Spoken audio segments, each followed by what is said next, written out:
How's it going, everyone? Welcome back to the channel. In this video, we're going to be answering a question that was asked on the YouTube channel for Joltek a couple of weeks ago, and I promised that gentleman I would make a video as it is a topic that I wanted to cover for a while now.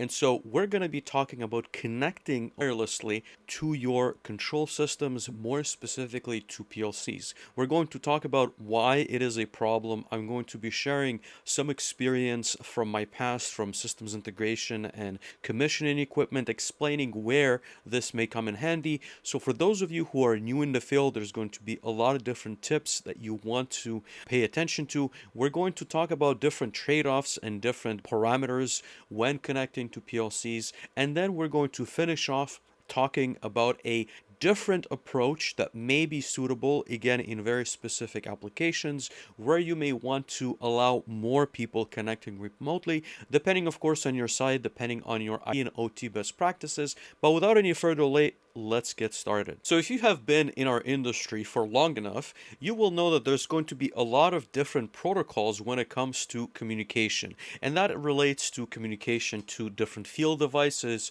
to the controllers. It could be communication from the PLCs to HMIs. It could be from PLCs to SCADA. In this video, we're talking about communicating with the PLC for the purposes of programming and shooting your equipment. So as you probably also know, most controllers, and I say most because I've actually seen an example where it is not the case, but most controllers do not have a wireless connection out of the box. So this is an example of a Rockwell Automation or an Allen-Bradley CompactLogix PLC, and what you will notice is that there's going to be two ports on the bottom and one port on the faceplate, and so these are going to be your Ethernet connections. We've talked about them on the channel. You set the IP address of the machine, you set the IP address of the controller, you can go online with the controller. And on the front plate, you have the USB connection. You will commonly see this in printer applications, but you can plug in via USB from your machine to the controller and be able to go online via RSLinx once again. And similarly,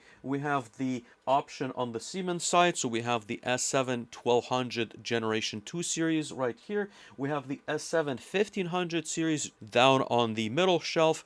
And of course, we also have an example of the Productivity PLC from AutomationDirect, and none of those controllers are able to communicate wirelessly. There's going to be many examples. Again, Phoenix Contact, if you take your Opto 22s, in almost all instances, PLCs will not natively connect wirelessly to your laptop or to your other programming machine, whatever that may be. And so what typically engineers in our field do is they will carry a travel router. So this is an example of the TP-Link Nano series that I have purchased, I believe, almost 8 years or so ago. I don't think they sell this line anymore. I think there's a new flavor of these types of routers. They will be very similar in terms of setup. There's going to be a couple of trade-offs that you want to pay attention to when you purchase these, and we'll get into those in a couple of moments. But this allows you to remotely connect to the PLC or any device for that matter. If you want to go online with your VFDs, you can. If you want to go online and back up maybe some other devices, load cells,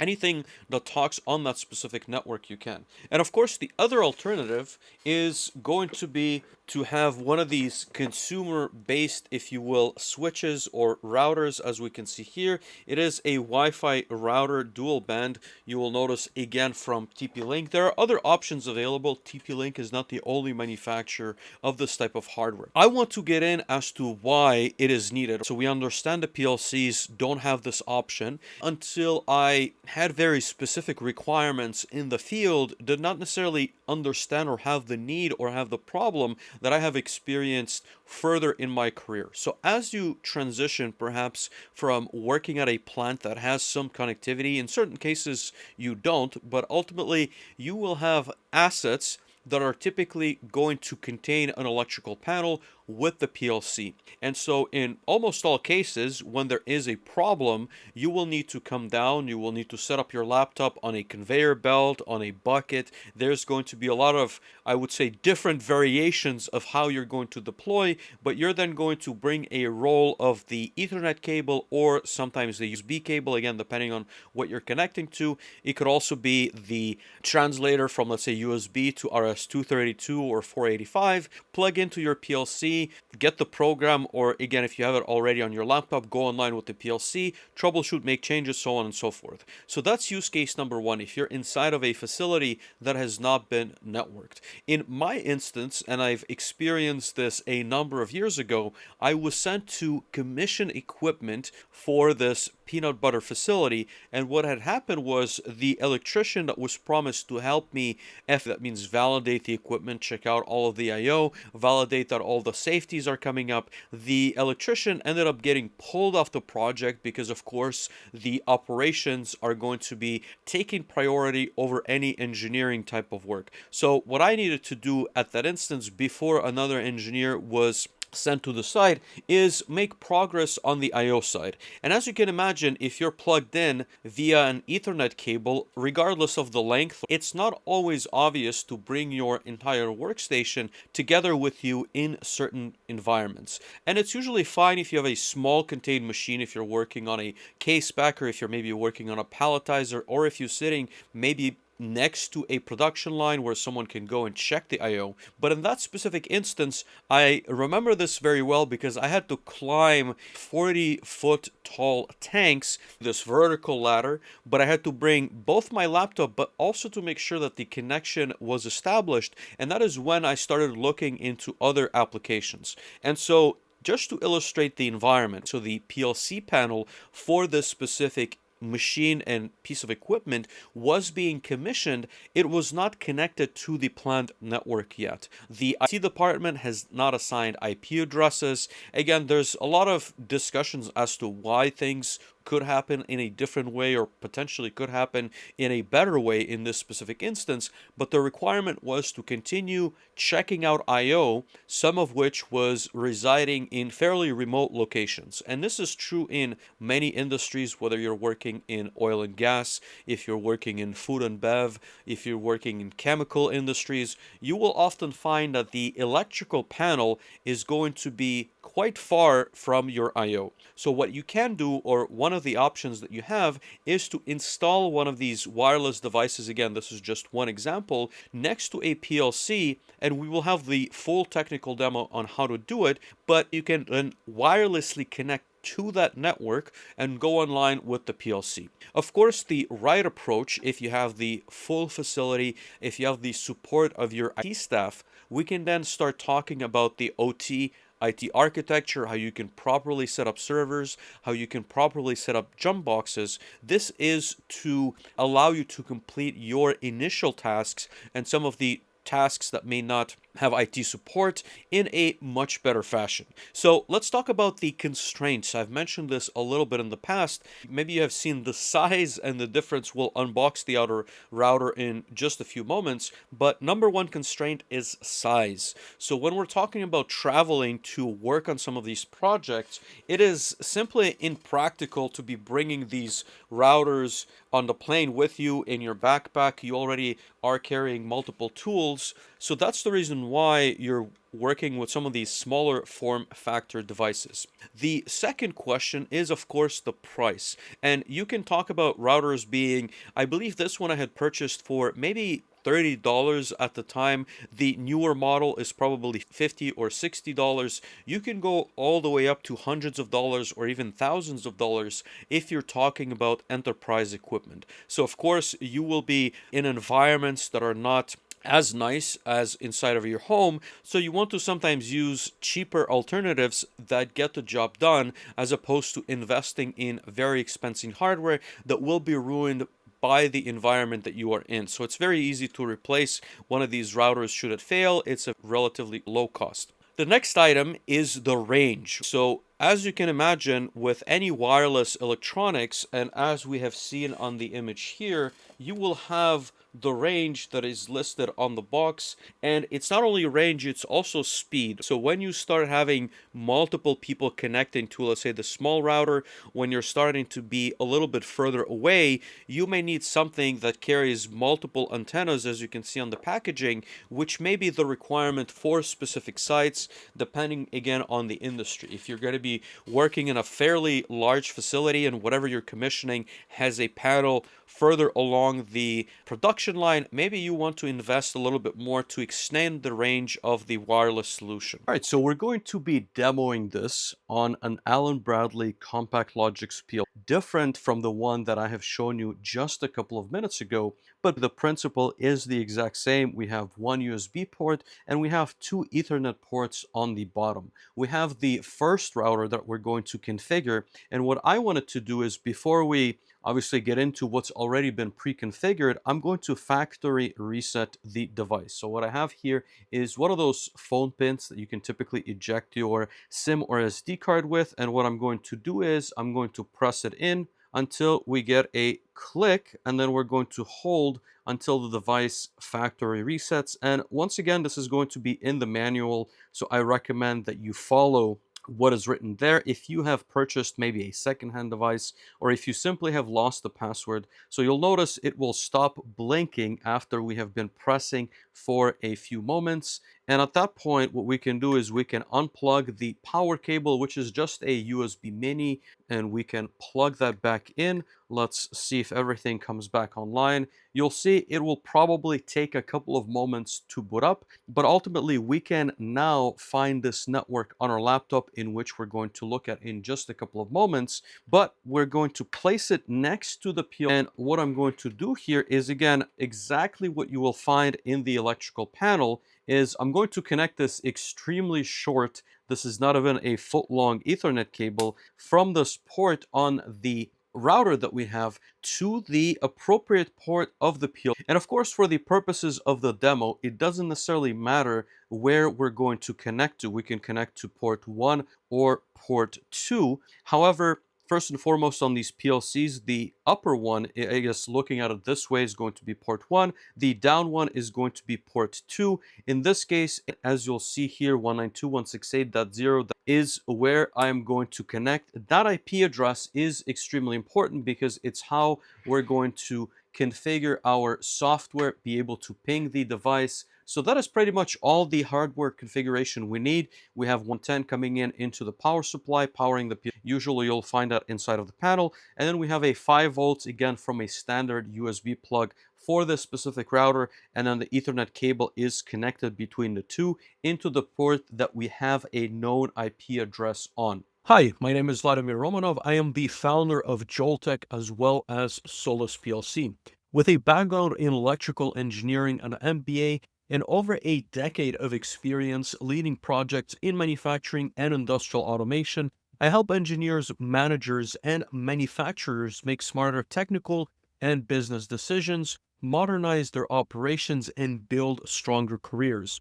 If you're serious about manufacturing, automation, and staying ahead in the industry, subscribe and join the community. All right, so we are on the laptop. I have a smaller screen size because I'm remoting into it. So what I can do here is I can press on the network icon that many of you should already be familiar with, and what we will find is the identifier for the specific device, which is listed on the back of that specific router. So what I'm going to do here is I'm going to connect to TP-Link. I'm going to uncheck connect automatically, press on connect. The other thing that we do need to handle is if we open control panels. So control panel, it is possible, because again, I have played with some of the settings on this machine, what we'll need to do is change it back to DHCP. Otherwise, we will not be able to connect to our specific device. So I'm going to go into Network and Sharing Center. You'll see that we have a couple of different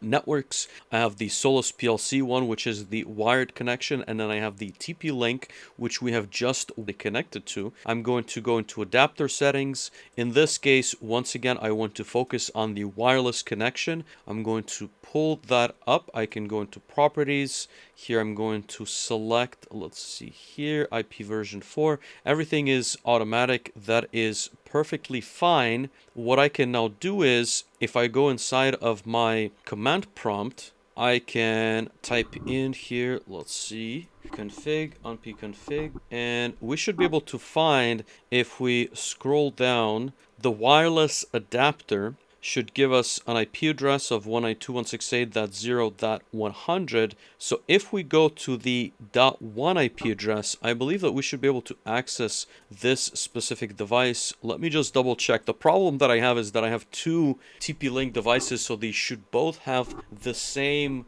DNS name. So 192.168.0.1. Let's see here. There we go. And so you will notice that this is not the right device because it is the tri-band Wi-Fi 6E router. This is my main wireless home router. Let's go back into this so we can double check here. Let's see here. And I have a ton of different, of course, IP addresses and configs. Let's see once again. So IP config, because that should be different from the other routers. So the IP address for wireless LAN, let's double check the command prompt. Okay, so it looks like it applied this time. Let's see here. All right, so I figured out a path forward. As you can see by the top banner, we are connected to the TP-Link wireless N Nano router W, and that's the same model number. We have a login screen, and so here,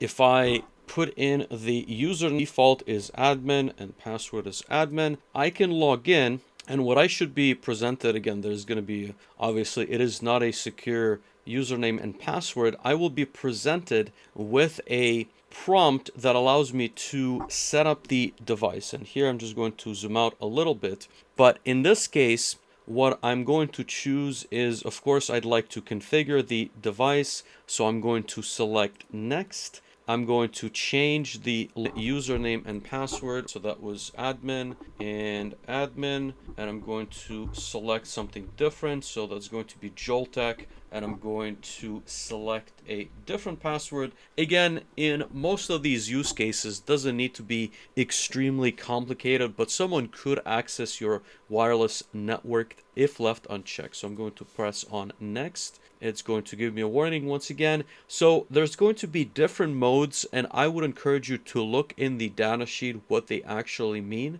The easiest one by far to set up is an access point, which I have used many different times. We'll take a look at that config. That being said, you can obviously, like I said, look in the manual, figure out what works best for you for different use cases. I'm going to press on next. Wireless network name, again, we can change this, so I'm going to name this as my Joltek network 001. We have the wireless password. Again, I believe that we should be saving this. We can change it, of course, to something different. I'm just going to type that out on the side, and I'm going to press on next. We have the LAN type, smart IP, that's fine. IP address, this is of the specific device. We're going to press on next, and we should be able to finish. I don't think there's anything else we need to be setting up. It's going to reboot the router for just a moment, and then we can proceed with the check if we're able to, first and foremost. So the first check that I always like to do is, of course, we can ping the actual device, that is the PLC. And then check number 2 is if we're able to go online with our PLC, and we'll see that in just a moment. So we will get an error page, and that is because we have changed the network of the router. I don't believe that we are connected anymore. So what I will do is I'm going to press on the drop down. You will see that among the other networks currently inside of my residence, we will find the Joltek N001. I'm going to select the network, connect automatically, press on connect, and this is where the password that we had just been shown is going to be displayed. I'm going to enter the password. Let's see here, press on next. And if everything is correctly set up, we should be able to, in this case, I believe it was DHCP that we've set. Let's take a look at if we are able to connect to the device. Let's see here. There we go. So we have a different login. I changed it on purpose. So I'm going to change the credentials as well. Press on login. Again, this is a warning from Google Chrome, it doesn't like the fact that I'm using a very loose password. That is perfectly fine. It is not a problem for this specific application. We have an IP address of 192.168.0.1, as we can see also in the search bar. So now what I can do is I've accessed PLCs over the virtual machine. So now what I can do is inside of the virtual machine, I will once again open up command prompt. And if I'm not mistaken, we had 192.168.0.5 or 231. Let's see here. We're going to cancel out of this 231. Doesn't seem like we're able to ping the device. Oh, there we go. So we are getting some answers. What I do want to set up is, of course, so let's open up our Classic. Once we have this open, we can browse the subnet. I'm going to assume that none of you have the specific driver set up. So what I can do here is go into communications, configure drivers. There's going to be two options when it comes to Ethernet IP and Ethernet based devices. So if we select the first one, you will notice that first and foremost, I can press on OK, but I will need to specify the IP address of my device. So here, what I can do is I can type in the IP address of the PLC. So that's going to be, I'm going to press on OK. What I'm also going to showcase is if I add this Ethernet IP driver, add new Ethernet IP3, I will browse a remote. Again, this is the challenge of a virtual machine, but 192.168.0, which is where the dongle or the router is set up, 255.255.255.0. Again, browse remote subnet on the Ethernet IP driver. I'm going to press on apply, press on OK. We now have both. So if I go into AB ETH, this is the first driver that I've configured. Hopefully it picks up on the specific PLC, and you'll notice in a moment it will be unrecognized, and it should hopefully bring in, I typed in the IP address wrong. So here, if we go again, configure drivers, it is not .1, it is .0.31, .0.231. And let's double check the other driver just in case that's 0.1 exactly. It's just a miss on my side. So I'm going to navigate away, navigate back, auto browse, and hopefully it should show the 0. There we go. So 0.231, we have the CompactLogix. It is not connected to anything else outside of the wireless node. And similarly, if we go to AB Ethernet IP3, it should be able to browse the remotes. Again, it takes a moment to figure out all of the devices. All right, so it looks like for whatever reason, the second driver is not letting me auto browse to that specific PLC. The first approach has worked, so there's no issues accessing the 192.168.0.231 address through the router. If I go into my module configuration, I can obviously find the port configurations as well. We can assign different IP addresses to port A to port B without any problems. I am not sure why. In the past, I've had a lot of success, again, with different hardware. We'll talk about the second router in just a moment. It should be able to browse that remote subnet, which is 192.168.0, but for whatever reason, it is not picking up the specific device. We can troubleshoot, I'm sure we can get it working, but ultimately it should be able to scan the entire subnet that is connected to your router. But if you do not have that possibility for whatever reason, if you configure your drivers, if you go back to the first approach that we've done, you can add the IP addresses of any other devices, be able to go online with them, be able to retrieve data, and connect to them as you would normally expect over a wired connection, but of course, in this case, wirelessly. All right, so we're going to set this contraption to the side. We're going to briefly talk about the other TP-Link router that we have. It is the 800 series Wi-Fi router. So again, this is only to demonstrate that you can have longer range solutions. You don't necessarily need to travel with the Nano router. And so this router is just a commercially available. You can purchase this on Amazon. So we're going to go ahead and cut into the plastic on the side. We're going to open this up. Again, nothing overly difficult if you ever set up your home network. What you will normally find is a couple of items inside of this box. So I'm expecting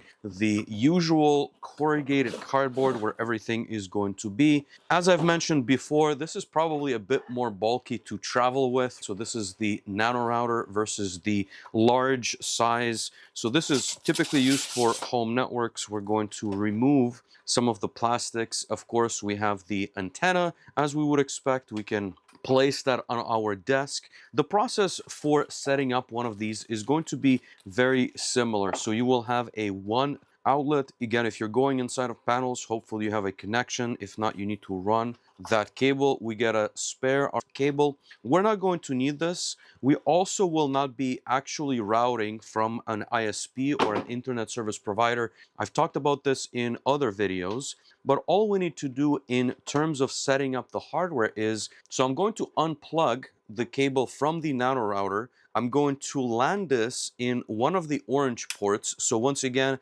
if you're using an internet service provider, which you shouldn't be for this specific use case, you need to land that in the blue port. We then also need to power on. So I'm going to connect the power adapter. I'm going to, for a moment, place the nano router on my tabletop, and I'm going to plug this in, and we're going to go through the similar steps of setting up this specific TP-Link so that we could go online with the PLC. And just as a notice, it is still connected to the exact same port. So in theory, nothing should have changed from an IP address, from a networking standpoint, and we should have an apples to apples comparison of what it takes to set one of these up as opposed to the nano router. So the one in place, we should hopefully, let's see here, we have a power button right there. We should have some blinking lights appear on the faceplate of the router. Let's see one more time. Maybe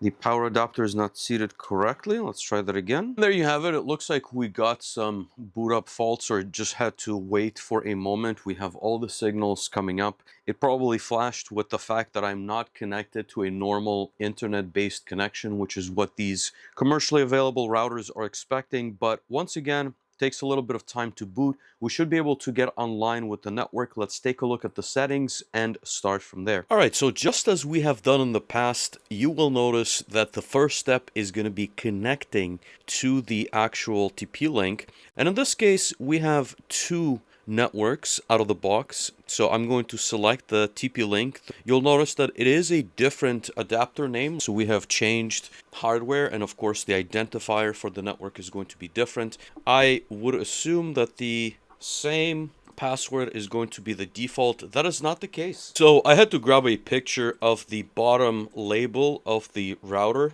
where the password is located. So again, the wireless network name is matching what is written underneath. I'm going to type in the password. So let's see here. That should be perfect. And we should be able to connect. I do want to double check inside of my control panel. So let's see here. The IP address should be, again, DHCP based. So it should give us an IP address. And so what we can do is type in 192.168.0.1, and if everything is successful, we should be brought to the, you'll notice that there's going to be a different label. So this is the third label that you see in this video. It's the third device that I have when it comes to TP-Link.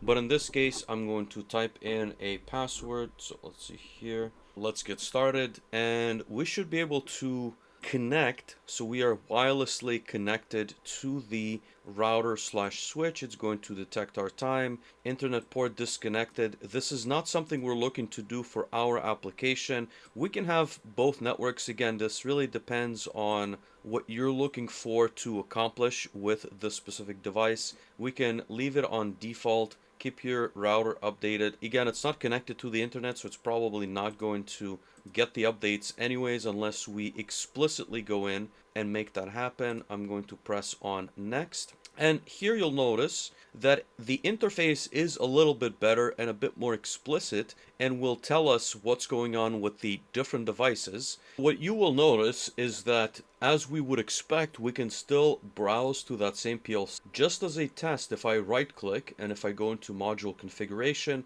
once again, we're able to see the device. That being said, the true test, so right now you can probably tell that we are only connected via a single cable from that router, and we are wirelessly connected to that router. We need to be able to go online with the PLC. So let's launch Studio 5000 and see if we can connect and get the software off the PLC. So I've already done a couple of things with this specific PLC. I have a couple of projects already enabled. What I would like to do is open the project from an upload, because this will determine that we can in fact get to the PLC, we have set up the drivers correctly, and we're able to pull all of the information from the specific project into our machine that is wirelessly connected. What you will notice here is that we have factory talk links. We can switch to classic, we can create a new driver, which is what I would like to showcase here. So I'm going to click on configure drivers,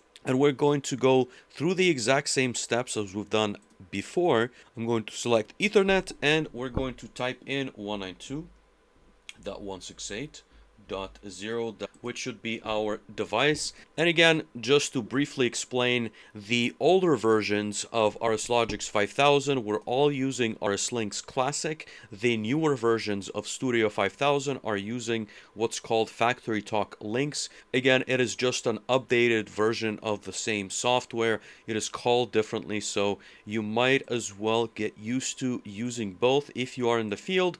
But if everything is successful, it should also be able to browse to the exact same PLC. We can select the PLC. As you can see, it is the Joltek Rockwell Automation 5069. I can press on upload, and in just a couple of minutes we should hopefully see the pop-up of Studio 5000. It takes just a moment. We're running this inside of a VM, so it does not necessarily have all the computing power necessary to make it quick. So what you will notice, if you've never run Studio 5000 and connected to a PLC trying to upload, you will need to select a file. Again, I already have some of the files, so I'm going to navigate away. I'm going to just put this on the desktop. Let's see here. So I'm going to select desktop, select, and I'm just going to double click. Once again, it will create a new file. So this is a completely fresh file. I had not stored anything and I had not gone online with the PLC. To create a new project file and upload, I'm going to press on yes. And if everything goes well, it will go through the process of course, pulling all the data from the controller, all the comments, because we are running Studio version, I believe it is 32 or 34. Let's see here. It will just take a moment. What you will notice is that we are online with the controller. We are accessing it via the IP address. We are accessing this remotely on the specific machine. So the router is of great aid for this specific application. We have accomplished exactly what we were looking for. We can go into the different devices. We can obviously view the ladder logic. This depends, of course, on your license and all of the other things, but the premise remains that we're able to wirelessly connect. The last item that I did want to discuss and perhaps mention as it pertains to this video is the concept of a server or a jump box. So in many of these environments, as I've mentioned before, you do not necessarily have IT connectivity as you're commissioning the equipment, as you're just checking out I/O.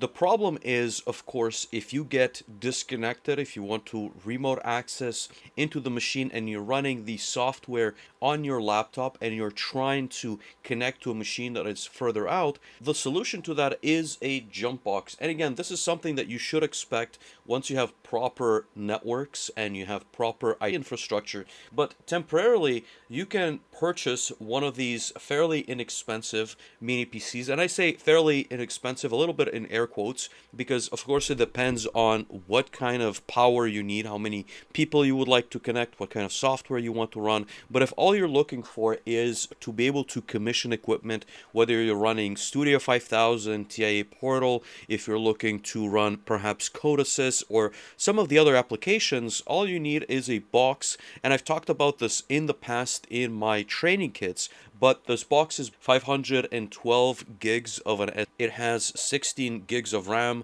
which is plenty to connect into your network. And the way, of course, you address this is you can put this on the same network as the PLC and as the router, and it can be accessible directly via remote desktop if it's on. Of course, Windows is heavily prevalent in our industry, but it can also be accessed via the router that we have set up on a specific network to then tunnel into the box and, of course, connect via a physical connection to the PLC. So this solves a lot of the challenges in our industry when it comes to connectivity, when it comes to troubleshooting, when it comes to commissioning equipment that I've talked about in the past. And the reason, of course, is because it's going to be very close to the OT network. That means that if anything gets interrupted from your machine to the router and to the PLC, you're not going to lose parts of the project. This machine is physically wired to the PLC while you're remoting into this machine that runs Studio 5000, RSLogix 5000, TI Portal, whatever you may need.